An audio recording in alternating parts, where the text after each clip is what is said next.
प्यारे बच्चों, आज आप लोगों को पांच परफेक्ट टेंस, एक्टिव और पैसिव वॉइस, तो अफर्मेटिव सेंटेंस, इस काल के हिंदी वाक्यों के क्रिया के अंत में चुका था, चुकी थी, चुके थे आदि शब्द या लिया था, दिया था, किया था आदि शब्द आते हैं।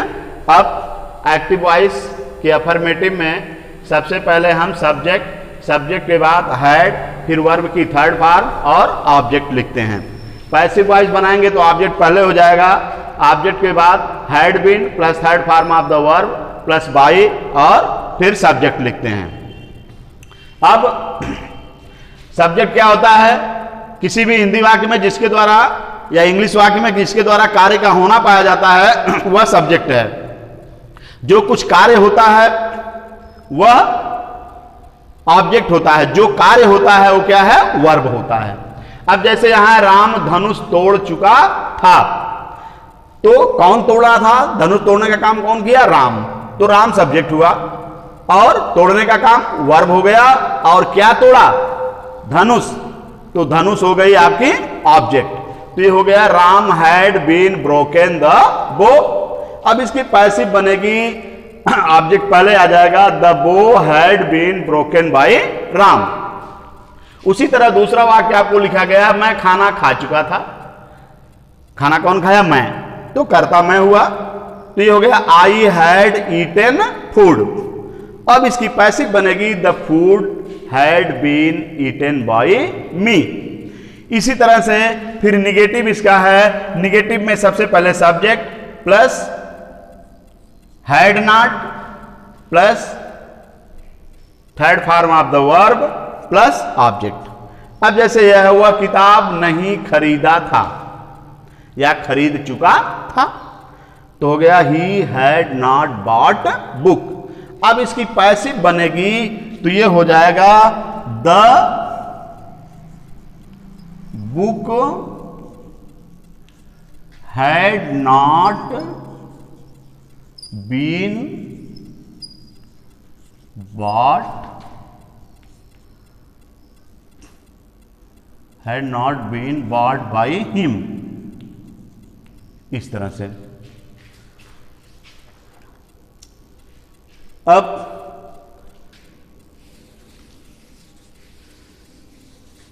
इसके बाद आपका इंट्रोगेटिव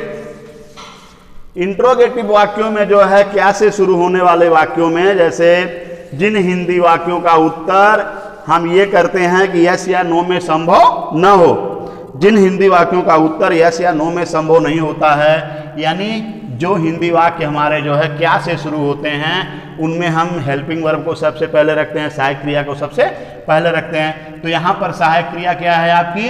हैड। हैड पहले हो जाएगी plus subject plus third form of the verb plus object और क्वेश्चन मार्क। पैसिव बनेगी, हैड हो जाएगा सबसे पहले plus object plus been plus third form of the verb plus by और फिर सब्जेक्ट। अब जो एक्टिव वॉइस का सब्जेक्ट हो पैसिव का ऑब्जेक्ट बनता है, जो उसका ऑब्जेक्ट हो सब्जेक्ट बन जाता है। अब जैसे ये कहा जाए, क्या तुम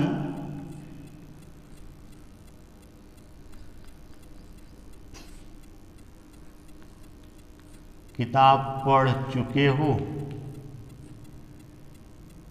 किताब पढ़ चुके हो। क्या तुम किताब पढ़ चुके हो?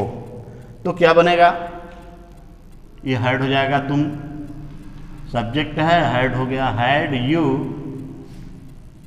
Red book, had you read book. अब पैसिव बनेगा, हो जाएगा had book been read by you, had book been read by you.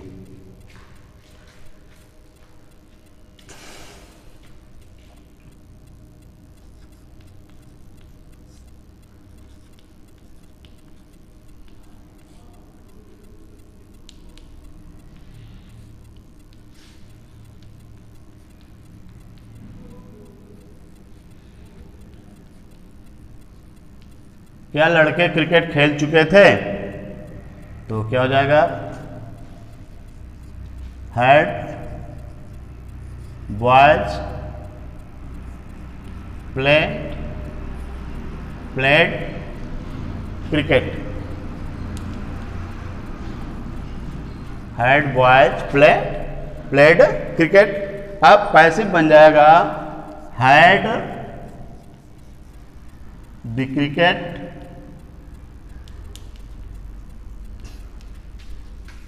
Been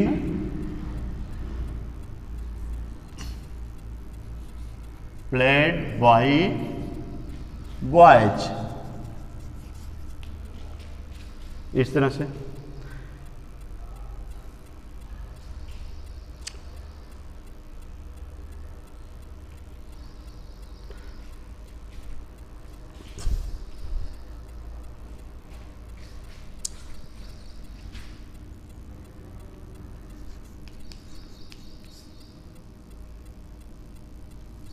क्या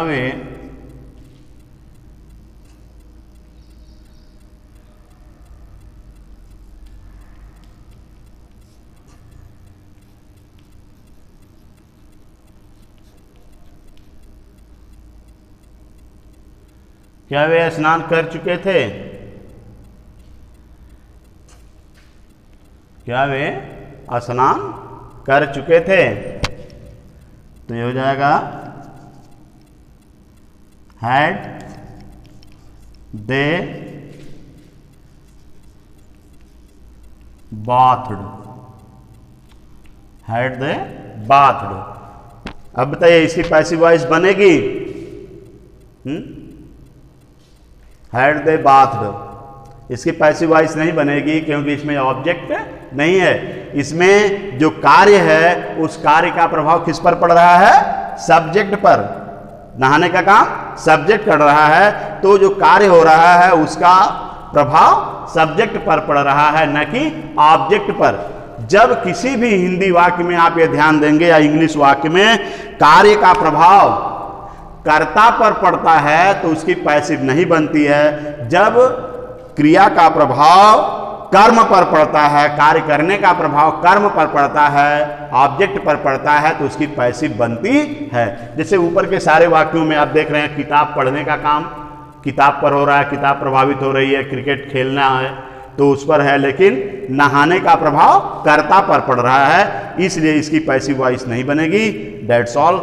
इतना आप पढ़ लेंगे, इसके बाद फिर अगली टॉपिक कल बताई जाएगी।